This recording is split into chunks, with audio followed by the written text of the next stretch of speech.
اعوذ باللہ من الشیطان الرجیم بسم اللہ الرحمن الرحیم وَيَزِيدُ اللَّهُ الَّذِينَ اهْتَدَوْا هُدًى، اور اللہ تعالیٰ ان لوگوں کی ہدایت میں اضافہ کرتا ہے جو ہدایت کی راہ اختیار کرے۔ اللہ بڑھاتا ہے ان لوگوں کو ہدایت میں کہ جنہوں نے ہدایت اختیار کی۔ وَالْبَاقِيَاتُ الصَّالِحَاتُ خَيْرٌ عِندَ رَبِّكَ ثَوَابٌ وَخَيْرٌ مَرَدًّا، اور یقیناً نیک باقی رہنے والے تو وہ نیک عمل ہے۔ یہ مال و دولت باقی رہنے والا نہیں ہے، یہ تو یہیں کی شے یہیں رہ جائے گی۔ باقیات الصالحات، بقا اگر ہے، دوام ہے انسان کے ساتھ، اس عالم آخرت میں جانے والی کوئی شے ہے تو باقیات الصالحات ہے، وہ تو نیک کام ہے۔ خیر عند ربک ثوابا، وہ یقیناً تیرے رب کے نزدیک بہت بہتر ہیں بدلے کے اعتبار سے بھی، وخیر مردا، اور اس اعتبار سے بھی کہ لوٹ کر جایا جائے ان کے پاس۔ جب ہم وہاں پہنچیں گے ہمیں اپنے اعمال جو ہیں وہ منتظر ملیں گے، ان کی جزا، بلکہ یہ کہ کہا جائے گا یہ تمہارے اعمال ہی ہیں، ان کی شکل بدل گئی ہے۔ افرأیت الذی کفر بآیاتنا وقال لأوتین مالا وولدا، تو کیا تم نے دیکھا اس شخص کو جو ہماری آیات کا تو کفر کرتا ہے اور کہتا ہے مجھے تو لازماً ملے گا، مال بھی ملے گا اور اولاد بھی ملے گی۔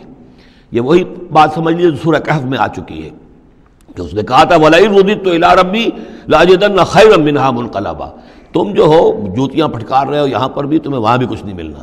اگر واقعی آخرت ہو ہی گئی، اول تو مجھے گمان نہیں، میں نہیں سمجھتا کہ وما اظن الساعۃ قائمۃ ولئن رددت الی ربی لاجدن خیرا منہا منقلبا، تو مجھے وہاں پر بھی اچھا ہی ملے گا جیسے یہاں اچھا ملا ہوا ہے۔ وہی اسی طرح یہ ہے کہ ان کا ہمیں تو وہاں پر بھی ملے گا، آخرت میں بھی بہت سا مال بھی ملے گا، اولاد بھی ملے گی۔ اطلاع الغیب، یہ دنیا بھی مراد ہو سکتی ہے لیکن میرے نزدیک آخرت ہی مراد ہے۔ اطلاع الغیب، کیا وہ غیب پر مطلع ہو چکا ہے، اس نے جھانک کر دیکھ لیا ہے غیب کو؟ ام اتخذ عند الرحمن عہدا، یا وہ کوئی رحمان سے عہد لے چکا ہے، پکا قول و قرار لے چکا ہے جس پر اس یقین سے کہہ رہا ہے کہ اسے تو مال بھی ملے گا اور اولاد بھی ملے گی۔ کلا، ہرگز نہیں۔ سنکتب ما یقول، جو کچھ یہ کہہ رہا ہے وہ ہم لکھ لیں گے تاکہ جواب دہی پوری کرنی پڑے کہ کیا کیا بکواس تم کیا کرتے تھے۔ وَنَمُدُّ لَهُ مِنَ الْعَذَابِ مَدًّا، اور پھر عذاب کے اندر ہم اس کے اضافہ کرتے چلے جائیں گے، عذاب کو اس کے لیے کھینچتے چلے جائیں گے۔ وَنَرِثُهُ مَا يَقُولُ، اور جو کچھ وہ کہہ رہا ہے اس کے وارث تو ہم ہوں گے، سارا مال دنیاوی سامان جو بھی کچھ ہے وہ تو ہماری وراثت میں آ جائے گا۔ وَيَأْتِينَا فَرْدًا، اور وہ جب آئے گا ہمارے سامنے ہماری عدالت میں پیش ہونے کے لیے تو ایک فرد کی حیثیت سے آئے گا، نہ اولاد ساتھ ہوگی، نہ مال، نہ خدم، نہ حشم، نہ قوم، نہ ہم نشین، نہ حاشیہ نشین، کوئی نہیں ہوگا۔ وَاتَّخَذُوا مِن دُونِ اللَّهِ آلِهَةً، انہوں نے اللہ کے سوا کچھ اختیار کر لیے ہیں اپنے معبود، لِيَكُونُوا لَهُمْ عِزًّا، تاکہ وہ ان کے مددگار بنے، ان کے لیے سہارا بنے، پشت پناہ بنے، اللہ کے ہاں انہیں کچھ چھڑا سکے عذاب سے۔ کلا، ہرگز نہیں۔ سَيَكْفُرُونَ بِعِبَادَتِهِمْ، وہ تو ان کی عبادت کا انکار کریں گے، جیسا کہ پہلے بھی آ چکا ہے۔ وہ فرشتے ہوں، اولیاء اللہ ہوں، انبیاء ہوں، حضرت عیسیٰ ہوں، شیخ عبد القادر جیلانی ہوں، کوئی بھی ہو، ان کا تو وہ تو کفر کرے گا، تم کیا کہہ رہے ہو، ہمیں تو معلوم بھی نہیں تھا کہ تم ہم سے دعائیں کرتے رہے اور ہمیں سمجھتے رہے کہ ہم تمہیں چھڑا لیں گے۔ سَيَكْفُرُونَ بِعِبَادَتِهِمْ، وہ انکار کریں گے ان کی عبادت کا۔ وَيَكُونُونَ عَلَيْهِمْ ضِدًّا، اور وہاں ان کے مخالف ہوں گے، انہیں وہاں پر پروسیکیوٹ کروائیں گے۔ أَلَمْ تَرَ أَنَّا أَرْسَلْنَا الشَّيَاطِينَ عَلَى الْكَافِرِينَ تَعُزُّهُمْ عَزًّا، کیا تم نے دیکھا نہیں کہ ہم کافروں پر شیاطین کو بھیجتے رہتے ہیں، یعنی یہ کہ یہ شیاطین جن جو ہیں یہ ان پہ حملہ آور ہوتے رہتے ہیں اور انہیں خوب ابھارتے رہتے ہیں گناہوں کے اوپر، اور انہیں اور سرکشی کے اوپر آمادہ کرتے رہتے ہیں۔ وجہ کیا ہے کہ خود انہوں نے شیطان کی رفاقت کو اختیار کی ہے۔ فلا تعجل علیہم، اب یہ مضمون یہاں دوسری مرتبہ آ گیا، عجلت نہیں، فلا تعجل علیہم۔ ایک تو فرمایا قرآن مجید کے ضمن میں عجلت نہ کیجیے، اس کی جو بھی تنزیل ہے وہ اللہ تعالیٰ کی حکمت کے تحت جو اس میں تدریج ہے اسی کو آپ سمجھیے کہ خیر اسی میں ہے، آپ کا شوق اپنی جگہ ہے، لیکن یہ کہ ایک دوسری بات فلا تعجل علیہم، ان کے بارے میں بھی آپ جلدی نہ کیجیے۔ ایسا نہ ہو کہ آپ کے دل میں یہ خیال آئے کہ اب ان کفار مکہ کی رسی جو ہے مزید دراز نہیں ہونی چاہیے، اب ان کو پکڑ لیا جانا چاہیے، انہوں نے حد کر دی ہے۔ جس طریقے سے کہ حضور کو زج کیے ہوئے تھے وہ ہم دیکھتے چلے آ رہے ہیں سورہ انعام سے، لیکن اے نبی جلدی نہ کیجیے۔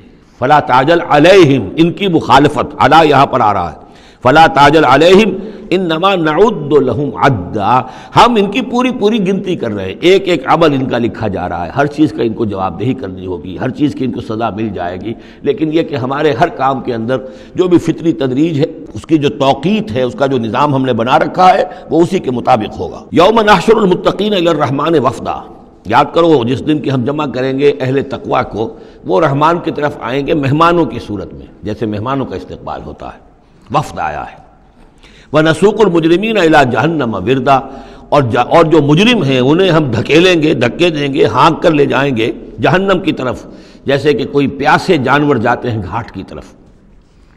لا یملکون الشفاعۃ الا من اتخذ عند الرحمن عہدا، کسی کے بھی کوئی شفاعت کام نہیں آئے گی سوائے اس کے کہ جس نے رحمان کے پاس اپنا ایک مقام حاصل کر لیا ہے۔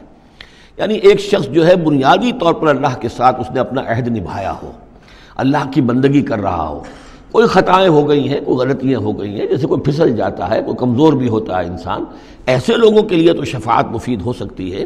لیکن جو سرے سے اس عہد کی خلاف ورزی کر رہے ہوں، جو بجائے مشرق کے ان کا رخی مغرب کی طرف ہو، بجائے کعبے کے ان کا رخی جو ہے کسی اور شے کی طرف ہو، تو ظاہر بات ہے کہ ان کے لیے شفاعت نہیں ہے۔ وَقَالُوا اتَّخَذَ الرَّحْمَنُ وَلَدًا، اور انہوں نے ایک اور عقیدہ گھڑ لیا ہے کہ رحمان نے اپنے لیے اولاد اختیار کی ہے۔ لَقَدْ جِئْتُمْ شَيْئًا إِدًّا، دیکھو تم نے یہ بہت بڑی بھاری بات کہی ہے، یہ بہت بڑی گستاخی ہے اللہ کی جناب میں۔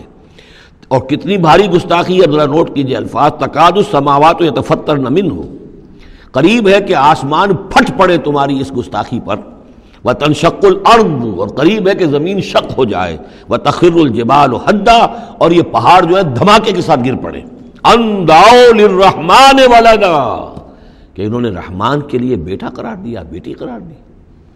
مشرکین عرب نے فرشتوں کو خدا کی بیٹیاں بنا دیا، عیسائیوں نے حضرت مسیح کو خدا کا بیٹا بنا دیا، اور یہودیوں نے عزیر کو خدا کا بیٹا بنا دیا۔ ان دعوا للرحمن ولدا وما ينبغي للرحمن ان يتخذ ولدا، رحمان کے تو یہ شایان شان ہی نہیں ہے کہ وہ کسی کو اولاد بنائے۔ یہ اس کی وضاحت میں کر چکا ہوں کہ اولاد کی ضرورت اس کو ہوتی ہے جو خود فانی ہو۔ ہمیں معلوم ہے ہم مر جائیں گے، ہمارا نام و نشان مٹ جائے گا، اولاد کے ذریعے سے ہمارا نام زندہ رہے گا۔ یہ اصل میں ایک اپنی ہی تسلسل انسان سمجھتا ہے کہ میری ہستی کا تسلسل ہے، میری اولاد گویا کہ میرا اپنی بقا کی ایک شکل ہے۔ اس لیے کہ یہ انسان کے اندر ہے۔ مجھے یاد ہے جب ہم پڑھتے تھے کالج میں تو الفا ایک کمپنی ہوتی تھی لاہور میں، یہ فائل کورز وغیرہ بناتی تھی نوٹ بکس کے، تو اس میں پیرامڈس کے عنوان سے جو بہترین الفاظ لکھے ہوئے تھے اب بھی مجھے یاد ہیں، still and resolute, calm and self-possessed, still and resolute. The pyramids echo unto eternity, the defiant cry of man's will to survive and conquer the storms of time. کہ یہ جو ان لوگوں نے فرائضہ نے اتنے بڑے بڑے پیرامڈز بنا دی، کائے کے لیے بنا دیے؟ تاکہ ہمارا نام رہے، ہم تو نہیں ہوں گے، نام رہے گا۔ تو گویا کہ انسان کے اندر ایک خواہش ہے بقا کی، وہ اپنا دوام چاہتا ہے۔ یہ اسے پتا ہے کہ میری ذاتی طور پر تو میرا دوام ہے، تو میں کوئی عمارت بنا دوں، میرا نام جو ہے اس کے حوالے سے دنیا کے اندر رہے۔ اور یہی معاملہ اولاد کا ہے کہ اولاد سے انسان کو سب سے زیادہ جو اس کو خواہش ہوتی ہے وہ اپنا بقا، اپنا تسلسل۔ وہ سمجھتا ہے کہ میری اپنی کنٹینیوٹی ہے کہ جو میری اولاد کے ذریعے سے۔ ظاہر بات ہے کہ اللہ ہمیشہ خود باقی رہنے والا ہے، تو اس کے شایان شان ہی نہیں ہے کہ وہ کسی کو اپنی اولاد بنائے، اسے کوئی ضرورت ہی نہیں ہے۔ تو تمہارے لیے ہے معاملہ کہ تم فانی ہو، لہذا تمہیں ضرورت ہے کہ کوئی تمہارا نام لیوا باقی رہے۔ وما ينبغي للرحمن ان يتخذ ولدا ان كل من في السماوات والارض الا آتي الرحمن عبدا، نہیں ہے کوئی بھی آسمانوں اور زمین میں کوئی بھی مگر یہ کہ وہ حاضر ہوگا رحمان کی عدالت میں بندے کی حیثیت سے، کسے باشد، جبکہ ہمیں معلوم ہے کہ محمد رسول اللہ صلی اللہ علیہ وسلم بھی حاضر ہوں گے تو بندے کی حیثیت سے، عبدہ ورسول، عبد۔ اور حضور فرماتے ہیں کہ اس روز میدان حشر میں لواء الحمد بیدی، میرے ہاتھ میں ہوگا حمد کا جھنڈا، اور اس روز جو میں حمد کروں گا اللہ کی وہ آج نہیں کر سکتا۔ اللہ تعالیٰ کی حمد بیان کریں گے محمد رسول اللہ عدالت خداوندی میں کھڑے ہو کر۔ تو معلوم یہ ہوا کہ جو بھی آئے گا بندہ بن کر آئے گا، وہ عیسیٰ ہوں یا عیسیٰ ابن مریم انت قلت للناس اتخذونی وامی الہین من دون اللہ، یہ سوال کیا جائے گا کہ نہیں؟ تو فرمایا کہ ان کل من فی السماوات والارض، یقیناً کوئی نہیں ہے آسمانوں اور زمین میں، الا آتی الرحمن عبدا، مگر وہ رحمان کی خدمت میں آئے گا، حاضر ہوگا بندے کی حیثیت سے۔ لقد احصاہم، اس نے ان سب کی گنتی کی ہوئی ہے، ان کا پورا احاطہ کیا ہوا ہے، کوئی چھپ نہیں رہے گا، کہیں بچ کر نہیں رہ جائے گا۔ وعدہم عدا، اور ہم نے پوری گنتی رکھی ہوئی ہے۔ وَكُلُّهُمْ آتی ہے یوم القیامت فردا، اور قیامت کے دن یہ سب کے سب آئیں گے تو ایک فرد کی حیثیت سے، انڈیویجول کیپیسٹی میں محاسبہ ہوگا۔ نہ ماں باپ ساتھ ہوں گے کوئی شفاعت کرنے کے لیے، کوئی گڑ گڑانے کے لیے، نہ اولاد ہوگی، نہ شوہر کے ساتھ جوری ہوگی، نہ جورو کے ساتھ شوہر ہوگا، کچھ نہیں۔ ہر ایک شخص نفسی نفسی، اپنی جان۔ وَكُلُّهُمْ آتی ہے یوم القیامت فردا، میری جو کتاب ہے سابقہ اور موجودہ مسلمان امتوں کا ماضی، حال اور مستقبل، اس میں ایک چیپٹر ہے قرآن کا قانون عذاب، کہ عذاب جو قوموں کے اوپر آتا ہے وہ دنیا میں آتا ہے، آخرت کا عذاب جو ہے وہ افراد کے لیے، محاسبہ اجتماعی جو ہوتا ہے وہ اللہ کا دنیا میں ہوتا ہے، لیکن آخرت کا حساب وہ جو ہے محاسبہ انفرادی ہے۔ ان الذین آمنوا وعملوا الصالحات سیجعل لهم الرحمن ودا، یقیناً جو لوگ ایمان لائے اور جنہوں نے نیک عمل کیا، ان قریب رحمان ان کے لیے محبت پیدا کر دے گا، یعنی لوگوں کے دلوں میں محبت ڈال دے گا۔ یہی ابو بکر ہوں گے جن کا نام کس تعظیم سے لوگ لیا کریں گے، کس محبت سے لیا کریں گے۔ یہی بلال ہوں گے جن کی جو تعظیم ہوگی، جن کی کتنی محبت کی جائے گی۔ ابھی ذرا وقت ہے، کٹھن ہے۔ سیجعل لهم الرحمن ودا، حدیث میں بھی آتا ہے کہ اللہ تعالیٰ جو ہے اپنے کسی بندے سے محبت کرتا ہے تو پہلے فرشتوں کو، جبرائیل سے کہا جاتا ہے کہ میں اپنے اس بندے سے محبت کرتا ہوں، اعلان کر دو۔ وہ فرشتوں میں اعلان کرتے ہیں، ان کے دل میں اس کی محبت ڈال دی جاتی ہے، پھر عام دنیا میں اور لوگوں کے اندر اس کی ایک محبت ڈال دی جاتی ہے۔ فَإِنَّمَا يَسَّرْنَاهُ بِلِسَانِكَ، یہ آیت بڑی اہم ہے۔ تو ہم نے اس قرآن کو یسرنا ہو، اس کو قرآن کو آسان کر دیا ہے، بلسان کا، آپ کی زبان پر یا آپ کی زبان کے ساتھ، یعنی عربی زبان میں۔ یہ بہت آسان ہے، بہت ہی ستھری زبان ہے، سادہ زبان ہے، جس کو ہم کہتے ہیں کہ سہل ممتنع، اس کے اندر ثقالت نہیں ہے، بوجھل پن کا نہیں ہے، بہت بھاری بھرکم الفاظ کہیں کہیں شاذ آئے ہیں، ورنہ عام طور پر قرآن مجید جو بڑی سلیس زبان میں ہے۔ انما یسرناہ لسانک، بلسانک لتبشر بہ المتقین، تاکہ آپ بشارت دیں اس کے ذریعے سے متقیوں کو، وتنذر بہ قوما لدا، اور اس کے ذریعے سے انذار فرمائے۔ یعنی آپ کی دعوت کا مرکز و محور اور آپ کا آلہ جو ہے، آلہ دعوت، آلہ انقلاب، وہ قرآن مجید ہے۔ انذار کیجئے قرآن کے ذریعے، تبشیر کیجئے قرآن کے ذریعے، تذکیر کیجئے قرآن کے ذریعے۔ فذکر بالقرآن من یخاف وعید، تذکیر ہو، واعظ ہو قرآن کے ذریعے۔ یا ایھا الناس قد جاءتکم موعظۃ من ربکم، اس سے بڑا واعظ اور کوئی نہیں۔